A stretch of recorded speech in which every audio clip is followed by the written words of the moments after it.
My parents kicked me out of their business and called me a loser. Now when they face a big loss, they want me back. I always thought the business was my birthright. From the time I could remember, the smell of fresh ink on paper, the hum of printers in the background, and the constant chatter of conference calls filled our home. My parents had built something incredible. Their company, a small but thriving marketing firm, had started from nothing. My mum and dad worked tirelessly, barely taking vacations or even days off. Their sacrifices paid off. They made it. They became the people everyone respected in their industry, and they always made it clear, this would be my future. I admired them so much. I wanted to follow in their footsteps, to be as successful as they were. But unlike them, I had ideas that didn't fit into the structure of their world. I remember the first time I tried to bring one of my ideas to the table.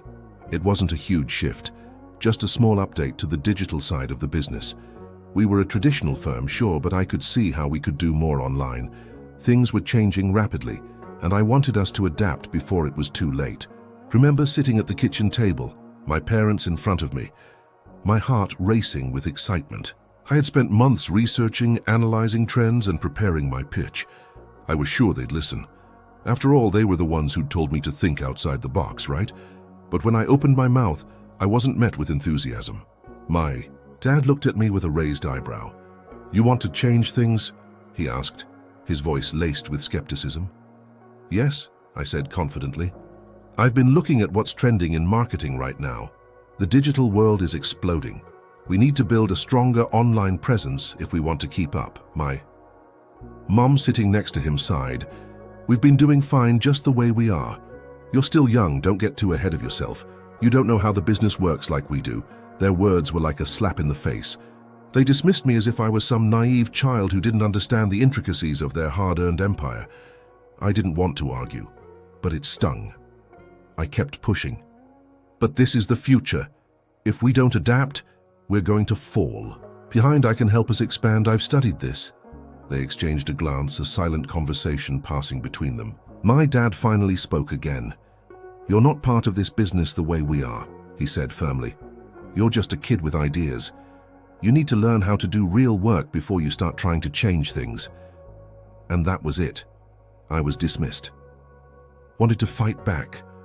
I wanted to scream at them, tell them how much I'd worked and how much I believed in what I was saying. But instead, I left the room. I couldn't even look at them. I felt humiliated. How could they not see it? How could they not see the potential? But that wasn't the end of it. They had made their decision. They were the bosses. And I was just me, their child, their employee. Nothing more. The months that followed were filled with frustration.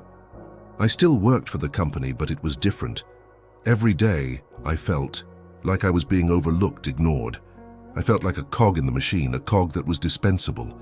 My dad was always quick to point out when I wasn't doing something correctly, but he never asked for my input. My mom was no different. They didn't believe in me, and that belief grew louder with every passing day.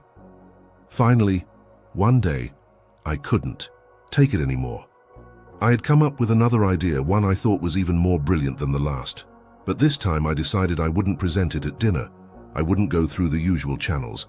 I'd go straight to the top. I sat, my parents down in their office, my heart pounding in my chest. They both looked at me expectantly. I had prepared my pitch. It was sleek, professional, well thought out. It was the perfect opportunity to prove myself. But when I started talking, I saw it in their eyes. The same thing I'd seen the last time. Disinterest. "You think you can fix everything with these new ideas?" my dad asked, crossing his arms over his chest. "This business has been running just fine without your futuristic ideas." "You don't get it," I replied, my voice shaking. "We need to move with the times. I'm trying to help you. I'm trying to help all of us." "You know what I think?" My mum's voice was cold. "I think you need to learn your place. You're a part of this business, sure, but you don't get to dictate its future. You're too young and too inexperienced." I felt the blood rush to my face, my chest tightening. "Enough," my dad said, his voice stern. "You're not part of this business anymore." I blinked. "What? You're fired?" he added, as if those words were simple, final, as if I was just an employee and not their child. "You're not cut out for this. Go find your own way in the world." I couldn't believe it. They were kicking me out. I tried to hold it together, but the tears welled up anyway. I had spent my entire life working towards something I thought was mine. But it wasn't mine. It never had been. And so, I left. I walked out of that office, that house, my entire life, and I didn't look back. The first few months after leaving the family business were brutal. I felt like a failure, like I had lost everything. I couldn't believe that my own parents, the people who had promised me everything, had turned their backs on me. I tried starting my own business, but it was slow going. I had no connections, no credibility, and no financial cushion to fall back on. Everything felt like an uphill battle, but as time went on, something in me changed. I didn't want to be stuck in that place of despair. I didn't want to be defined by what my parents had done to me. So I worked. I worked harder than I ever had in my life. Slowly, I began to carve out my own path. I found clients, built relationships, and started to make a name for myself. It wasn't easy, but I was finally doing it on my own terms. Years passed and my business grew. It wasn't a multi-million-dollar empire like my parents' company, but it was mine. I was proud of what I had built. And yet, every time I thought about my parents, a part of me felt like I had missed something, like something was broken inside of me. Then one day my phone rang. I almost didn't recognize the number. It was from my dad. I stared at the screen, my finger hovering over the answer button. After everything they'd done, I didn't know if I could face them again, but I answered. "Hello?" I said, my voice trembling. "It's me." My dad's voice was quiet. "We need to talk." I felt a knot form in my stomach. "What do you want?" I'm calling because we need you. The business is in trouble. We've made some poor decisions and we're losing clients. Things are falling apart." The words felt like a slap in the face. After all these years, now they needed me. "I'm sorry to hear that," I said, my voice colder than I intended. "I know we've hurt you, and I know we pushed you away, but we were wrong. We should have listened to you, your ideas, your vision. It was ahead of its time. We should have seen that." It took everything in me not to scream at him. After all this time, after they had called me a loser, now they wanted my help? "I can't just come back, Dad. You fired me. You called me a failure, a loser. You made it clear I didn't belong there. I'm not a backup plan." I could hear the regret in his voice. "We didn't mean it.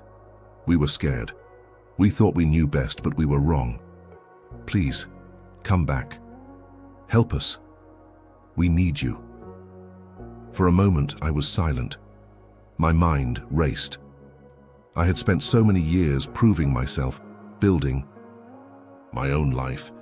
The thought of going back felt like stepping into a trap.